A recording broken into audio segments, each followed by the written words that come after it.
అందరికీ నమస్కారం.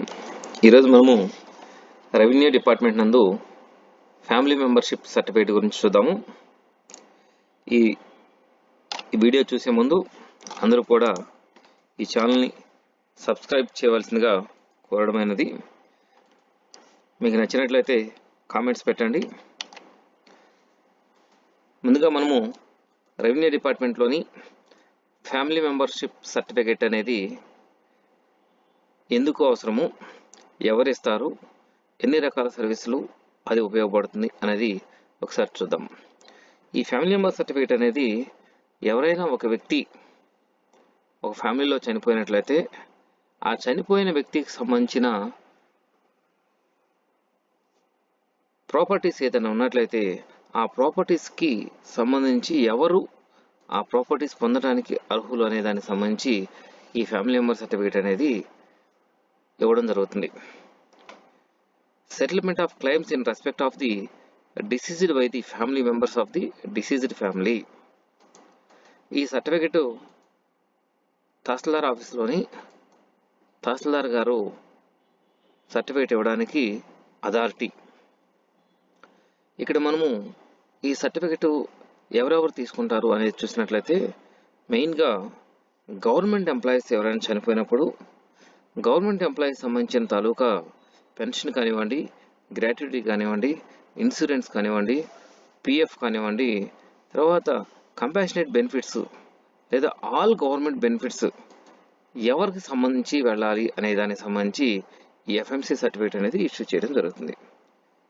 రెండవది ఎఫ్ఎంసి సోషల్ సెక్యూరిటీ స్కీమ్స్ సంబంధించి ఆపద బంధు స్కీమ్ కానివ్వండి, హౌసింగ్ కానివ్వండి, రిలీఫ్ ఫండ్ కానివ్వండి, ఎక్స్గ్రేషియా కానివ్వండి, ఇటువంటి సిచ్యువేషన్స్లో ఈ ఎఫ్ఎంసి అనేది ఇష్యూ చేస్తారు. ఈ ఎఫ్ఎంసి సర్టిఫికేట్ పెట్టుకోవడానికి కావాల్సిన డాక్యుమెంట్స్ ఏంటి చూసినట్లయితే అప్లికేషన్ ఫామ్ ఇస్తారు. గ్రామ వార్డు సచివాలయానికి వెళ్ళగానే ఎఫ్ఎంసి సర్టిఫికేట్ అనగానే అప్లికేషన్ ఫామ్ ఒకటి ఇస్తారు. దానికి ఎన్క్లోజ్ చేయవలసిన డాక్యుమెంట్ చూసినట్లయితే రేషన్ కార్డు కానివ్వండి, ఆధార్ కార్డు కానివ్వండి, డెత్ సర్టిఫికేట్ ఎన్క్లోజ్ చేస్తారు. ఈ family membership certificate work flow ఒకసారి మనము గ్రామ వార్డు సచివాలయానికి వెళ్ళినప్పుడు అప్లై చేయడానికి అర్బన్లో అయితే ward education data processing secretary వారి లాగిన్లో అప్లై చేస్తారు. అదే రూరల్ అయినట్లయితే డిజిటల్ అసిస్టెంట్ లాగిన్లో అప్లై చేస్తారు. మనము ఫ్యామిలీ మెంబర్ సర్టిఫికేట్ సంబంధించిన వర్క్ ఫ్లో చూసినట్లయితే ఎప్పుడైతే గ్రామ వార్డు సచివాలయంలో అప్లై చేస్తామో నెక్స్ట్ అప్లికేషన్ విఆర్ఓ లాగిన్కి వెళుతుంది. విఆర్ఓ గారు వాళ్ళ లాగిన్లో అక్కడి నుంచి ఆర్ఐ గారికి పంపిస్తారు. రెవెన్యూ ఇన్స్పెక్టర్ మళ్ళీ అక్కడ నుంచి ఆఫీస్ అసిస్టెంట్ లాగిన్కి పంపిస్తారు. ఆఫీస్ అసిస్టెంట్ అక్కడ నుంచి డిప్యూటీ తహసీల్దార్ గారు లాగిన్కి పంపిస్తారు. ఫైనల్గా డిప్యూటీ తహసీల్దార్ గారు తహసీల్దార్ గారు లాగిన్కి పంపిస్తారు. తహసీల్దార్ గారు లాగిన్కి పంపిస్తారు. తహసీల్దార్ గారు కాంప్లైంట్ కాబట్టి ఆయన ఆ సర్టిఫికెట్ని అప్రూవ్ చేయటం కానీ లేదా రిజెక్ట్ చేయటం కానీ చేస్తారు. ఎప్పుడైతే ఒక తహసీల్దార్ గారు సర్టిఫికెట్ని అప్రూవ్ చేశారో ఇమీడియట్గా ఆ ట్రాన్సాక్షన్ అనేది ప్రింటింగ్ అనేది ఎనేబుల్ అవుతుంది. వార్డ్ ఎడ్యుకేషన్ డేటా ప్రాసెసింగ్ సెక్రటరీలో కానివ్వండి, లాగిన్లో కానివ్వండి, లేదా డిజిటల్ అసిస్టెంట్ లాగిన్లో కానివ్వండి, ప్రింటింగ్ అనేది ఎనేబుల్ అవుతుంది. మనము అప్లికేషన్ ప్రొసీజర్ చూద్దాము. గ్రామ వార్డు సచివాలయం పోర్టల్లో ward education data processing secretary login or digital assistant లాగిన్లో మనము పోర్టల్ ఓపెన్ చేసుకుని వ్యాలిడ్ యూజర్ ఐడి పాస్వర్డ్తో లాగిన్ అయిన తర్వాత మనకి స్క్రీన్ మీద కనపడుతున్నట్టు కింద మీ సేవా సర్వీసెస్ లింక్ అనేది ఒకటి కనపడుతుంది. ఈ లింక్ మీద క్లిక్ చేస్తే మనకి ఆల్ డిపార్ట్మెంట్స్ కనపడతాయి. అందులో రెవెన్యూ డిపార్ట్మెంట్ సెలెక్ట్ చేసుకున్నట్లయితే ఇక్కడ మనకి స్క్రీన్ మీద కనపడినట్లు ఫ్యామిలీ మెంబర్షిప్ సర్టిఫికేట్ సెలెక్ట్ చేసుకోవాలి. ఎప్పుడైతే మనం ఫ్యామిలీ మెంబర్షిప్ సర్టిఫికేట్ సెలెక్ట్ చేసుకున్నామో మనకి స్క్రీన్ మీద కనపడుతున్నట్టుగా అప్లికేషన్ ఫామ్ కనపడుతుంది. ఇక్కడ చూసినట్లయితే డిఫరెంట్ పార్ట్స్ ఉంది. మనకి గ్రామ వార్డు సచివాలయంలో ఏ సర్వీస్ చేసినా సరే మొదటిది సెలెక్ట్ పేమెంట్ మోడ్ అనేది డిఫాల్ట్గా ఉంటుంది, క్యాష్ మోడ్. రెండవది అప్లికెంట్ డీటెయిల్స్, ఎవరు అప్లై చేస్తున్నారు అప్లికెంట్ డీటెయిల్స్ సంబంధించి చూసినట్లయితే అప్లికేషన్ నెంబర్ అనేది సిస్టమ్ డిఫాల్ట్గా జనరేట్ చేస్తుంది. ఆధార్ నెంబరు, తర్వాత అప్లికెంట్ నేము, ఎవరైతే అప్లై చేస్తున్నారో అప్లికెంట్ యొక్క నేము, అప్లికెంట్ రిలేషన్, డిసీజ్డ్ పర్సన్కి ఏదైతే రిలేషన్ ఉందో ఆ రిలేషన్ సంబంధించిన ఆ పేరు, తర్వాత gender male or female or transgender select చేసుకుంటాము. డేట్ ఆఫ్ బర్త్ అప్లికెంట్ యొక్క బర్త్ డేట్ని అక్కడ మనం ఎంటర్ చేస్తాము. నెక్స్ట్ పార్ట్లో పర్మనెంట్ అడ్రస్, ఎవరైతే అప్లై చేస్తున్నారో అప్లై చేస్తున్న వ్యక్తి యొక్క permanent address, door number, locality, district, mandal, village, pin code enter చేస్తాము. ఇఫ్ ఒకవేళ పర్మనెంట్ అడ్రస్ పోస్టల్ అడ్రస్ రెండు కూడా సేమ్ అయినట్లయితే కింద మనకి చెక్ బాక్స్ సెలెక్ట్ చేసినట్లయితే ఆటోమేటిక్గా పోస్టల్ అడ్రస్ యొక్క డీటెయిల్స్ కూడా ఫిల్ అవుతాయి. ఈ చెక్ బాక్స్ సెలెక్ట్ చేసుకున్నట్లయితే పర్మనెంట్ అడ్రస్ మరియు పోస్టల్ అడ్రస్ సేమ్ అయినట్లయితే ఇక్కడ చెక్ బాక్స్ సెలెక్ట్ చేసుకున్నట్లయితే కింద ఆటోమేటిక్గా డేటా అనేది ఫిల్ అవుతుంది.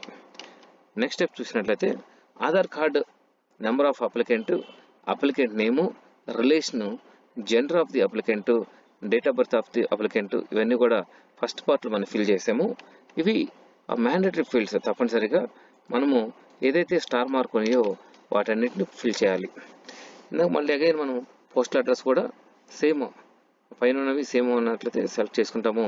ఇక్కడ చూసినట్లయితే రేషన్ కార్డు, తర్వాత డెలివరీ టైప్ అనేది మాన్యువల్గా ఉంటుంది. రేషన్ కార్డ్ నెంబర్ ఉంటే రేషన్ కార్డ్ నెంబర్ ఎంటర్ చేస్తాము. తర్వాత డిసీజ్డ్ డీటెయిల్స్, చనిపోయిన వ్యక్తి యొక్క వివరంలో ఇక్కడ మనం ఎంటర్ చేయాలి. డిసీజ్డ్ నేమ్, ఎవరైతే చనిపోయారో అతని పేరు, తర్వాత చనిపోయిన వ్యక్తి యొక్క తండ్రి కానీ భర్త కానీ ఫాదర్స్ ఆర్ హస్బెండ్స్ నేమ్ ఇక్కడ మనము ఎంటర్ చేయాలి. తర్వాత డేట్ ఆఫ్ డెత్, ఏ రోజు అయితే చనిపోయాడో చనిపోయిన ఆ రోజు ఇక్కడ మనము ఎంటర్ చేయాలి.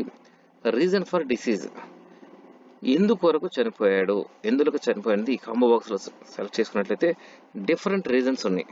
అతను ఎందుకు చనిపోయాడంది ఇక్కడ చూసినట్లయితే మనకి రీజన్స్ ఫర్ డిసీజ్ దగ్గర డిఫరెంట్ రీజన్స్ ఉన్నాయి. ఆ రీజన్స్లో మనము ఒకవేళ యాక్సిడెంటల్గా చనిపోయాడా, లేకపోతే నార్మల్గా చనిపోయాడా, లేకపోతే ఇంకేదైనా సివియర్ ప్రాబ్లం వల్ల చనిపోయాడు అనేది ఈ రీజన్స్ ఫర్ డెత్ దగ్గర మనం చూస్తాము. తర్వాత ఆక్యుపేషన్, అతను ఏమి చేస్తాడో అతని యొక్క వృత్తిని ఇక్కడ మనం సెలెక్ట్ చేసుకుంటాం ఈ కాంబో బాక్స్లో. తర్వాత ఆధార్ నెంబర్ ఎంటర్ చేస్తాము. చనిపోయిన వ్యక్తికి ఆధార్ నెంబర్ ఉన్నట్లయితే ఆధార్ కార్డ్ నెంబర్ ఎంటర్ చేస్తాము. తర్వాత డెత్ ప్లేస్, ఎక్కడ జరిగింది, ఏ లొకేషన్లో డెత్ జరిగింది అనేది మనము ఇక్కడ ఎంటర్ చేయాలి. తర్వాత ఆధార్ ఎన్రోల్మెంట్ నెంబర్ మన దగ్గర ఉన్నట్లయితే ఆ ఫార్మాట్లో మనం ఎంటర్ చేస్తాము. తర్వాత ఈ కింద పార్ట్లో మనకి చూపిస్తున్నట్లు name of the family member, age, gender, relationship with the deceased, marital status, identity proof, identity number, Aadhaar enrolment number, ఇవి మనకి ఎవరికైతే ఫ్యామిలీ మెంబర్స్ ఉన్నారో ఈ డిసీజ్డ్ పర్సన్ సంబంధించిన ఫ్యామిలీ మెంబర్స్ ఉన్నారో ఆ ఫ్యామిలీ మెంబర్స్ యొక్క వివరాలన్నీ కూడా మనము ఎంటర్ చేయాలి. ఇక్కడ name of the family member ఇక్కడ రమేష్ ఎంటర్ చేశాను. ఏజ్ 38, జెండర్ మేల్, సన్ అవుతాడు, రిలేషన్షిప్ విత్ డిసీజ్డ్, అతని మ్యారిటల్ స్టేటస్ మ్యారీడా, అన్మ్యారీడా, విడోనా, ఎవరైతే ఉన్నారో వాళ్ళని సెలెక్ట్ చేసుకోవాలి. తర్వాత ఐడెంటిటీ ప్రూఫ్ ఆధార్ నెంబర్ తీసుకున్నాడు, ఐడెంటిటీ కార్డ్ నెంబర్, తర్వాత ఆధార్ ఎన్రోల్మెంట్ నెంబర్. వీళ్ళ దగ్గర ఏదైతే ప్రూఫ్ తీసుకొస్తారో ప్రూఫ్ తీసుకొచ్చిన దాన్ని బట్టి ఫ్యామిలీ మెంబర్ యొక్క వివరాలన్నింటినీ కూడా ఒకటి దాని తర్వాత ఒకటి ఎంటర్ చేసిన తర్వాత యాడ్ న్యూ రో అనగానే మనకి ఇంకొక రో యాడ్ అవుతుంది. ఆ ఫ్యామిలీ మెంబర్ యొక్క వివరాలు ఆ రోలో మళ్ళీ యాడ్ చేస్తాము. మళ్ళీ మరి ఒక వ్యక్తి యొక్క డీటెయిల్స్ ఎంటర్ చేయాలి అంటే మళ్ళీ యాడ్ న్యూ రో మీద క్లిక్ చేసి డేటాని మనం ఎంటర్ చేస్తాము. ఫైనల్గా మనము ఇక్కడున్న వాటిలో ఏదైతే మ్యాండేటరీ ఫీల్డ్స్ ఉన్నాయో ఆ మ్యాండేటరీ ఫీల్డ్స్ అన్ని కూడా మనము స్టార్ మార్క్ ఉన్నాయన్నింటిని కూడా ఫిల్ చేసి ఫైనల్గా మనము వాళ్ళ దగ్గర నుంచి తీసుకోవాల్సిన డాక్యుమెంట్స్ ఏదైతే ఉన్నాయో application form, notarised affidavit containing name, age and relationship with deceased, documents ration card కానీ, ఓటర్ ఐడి కానీ, పాస్పోర్ట్ కానీ, పాస్బుక్ కానీ, ఆధార్ కార్డ్ కానీ, indicating the relationship with the applicant with deceased, ఎవరైతే ఫ్యామిలీ మెంబర్కి సంబంధించిన ఫ్యామిలీ మెంబర్స్ ఉంటారో వాళ్ళ యొక్క రిలేషన్ ఉన్న చూపిస్తూ ఉన్న డాక్యుమెంట్స్ని ఇక్కడ మనము ఎన్క్లోజ్ చేస్తాము. తర్వాత డెత్ సర్టిఫికేట్ లేదా ఎఫ్ఐఆర్, చనిపోయిన వ్యక్తి యొక్క డెత్ సర్టిఫికేట్ని మనము ఇక్కడ స్కాన్ చేసి అప్లోడ్ చేస్తాము. ఫైనల్గా మనము షో పేమెంట్ కొడతాము. షో పేమెంట్ కొట్టినప్పుడు వారికి ఎంత అమౌంట్ అనేది మనకు చూపిస్తుంది. ఆ అమౌంట్ పేమెంట్ ప్రాసెసింగ్ అనేది త్రూ యూపీఐ ద్వారా కానివ్వండి లేదా సిఎఫ్ఎంఎస్ క్యాష్ పే ద్వారా కానివ్వండి పే చేయాలి. పే చేసి మనం ఫైనల్గా సబ్మిట్ చేసినట్లయితే అప్లికేషన్ సబ్మిట్ అవుతుంది. ఈ సబ్మిట్ అయిన తర్వాత ఈ అప్లికేషన్ మనకి చివరిగా కన్సర్న్ విఆర్ఓ లాగిన్కి వెళ్ళిపోతుంది. విఆర్ఓ గారు అప్లికేషన్ ఎంక్వైరీ చేసి ఆర్ఐ గారికి పంపిస్తారు. ఆర్ఐ గారు ఆఫీస్ అసిస్టెంట్ పంపిస్తారు. ఆఫీస్ అసిస్టెంట్ డిప్యూటీ తహసీల్దార్ గారు పంపిస్తారు. డిప్యూటీ తహసీల్దార్ గారు అప్లికేషన్ మొత్తం కూడా క్షుణ్ణంగా పరిశీలించి ఎంక్వైరీ రిపోర్ట్స్ అని కూడా వెరిఫై చేసుకుని ఆ అప్లికేషన్ని అప్రూవ్ చేయటమా లేదా రిజెక్ట్ చేయటమా అనేది చేయడం జరుగుతుంది. కాబట్టి ఫ్యామిలీ మెంబర్ సర్టిఫికేట్ అప్లై చేసేటప్పుడు లేదా ప్రింట్ ఇచ్చేటప్పుడు చాలా జాగ్రత్తగా మీరు చేయవలసిందిగా కోరడమైనది. ఎందుకు అంటే ఫ్యామిలీ మెంబర్ సర్టిఫికేట్ మిస్యూజ్ అయినప్పుడు అది కోర్టుకు వెళ్తారు, క్రిమినల్ కేసెస్ అవుతాయి. కాబట్టి మీరు అప్లై చేసినప్పుడు తప్పు లేకుండా అప్లై చేయండి. తర్వాత ఇష్యూ చేసేటప్పుడు కూడా మీరు చాలా జాగ్రత్తగా రిసిప్ట్ చూసుకుని, మనం అప్లై చేసినప్పుడు సిటిజన్కి రిసిప్ట్ ఇస్తాము, ఆ రిసిప్ట్ తీసుకుని మళ్ళీ అగైన్ ప్రింట్ ఇచ్చేటప్పుడు అతనికి మాత్రమే ఇవ్వాల్సిందిగా కోరడమండి. లేదా రిసిప్ట్ తీసుకుని ఒకవేళ అతను రాకుండా వేరే ఫ్యామిలీ మెంబర్స్ ఎవరైనా వచ్చినా సరే మనం ఇచ్చిన రిసిప్ట్ తీసుకుని ఆ రిసిప్ట్ ప్రకారం ప్రింట్ తీసి ఇవ్వాల్సిందిగా కోరడమైనది. దీనిలో ఎటువంటి పొరపాట్లు జరిగినా సరే చాలా ప్రాబ్లమ్స్ వస్తాయి. కాబట్టి లీగాలిటీకి సంబంధించిన ఇష్యూస్ ఉన్నాయి. కాబట్టి దయచేసి అందరూ కూడా ఫ్యామిలీ మెంబర్ సర్టిఫికేట్ అప్లై చేసినప్పుడు అందరూ ఫ్యామిలీ మెంబర్స్ యొక్క వివరాలు తీసుకుని వచ్చారా లేదా పూర్తిగా క్లారిటీ తీసుకుని మాత్రమే మీరు అప్లై చేయండి. Thank you very much.